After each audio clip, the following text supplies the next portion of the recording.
Putting in the product top smelted copper scrap.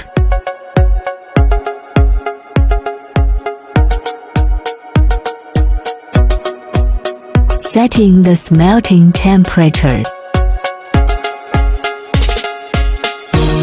Heating the graphite groove.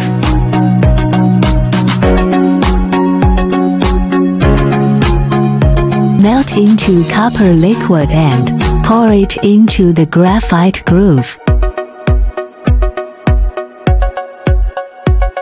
Add the waste aluminum and start melting.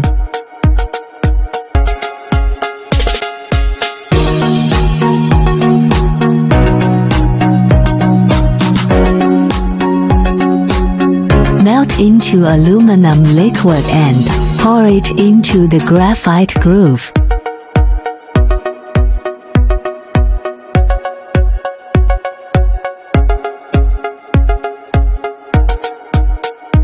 Cool to form the finished product.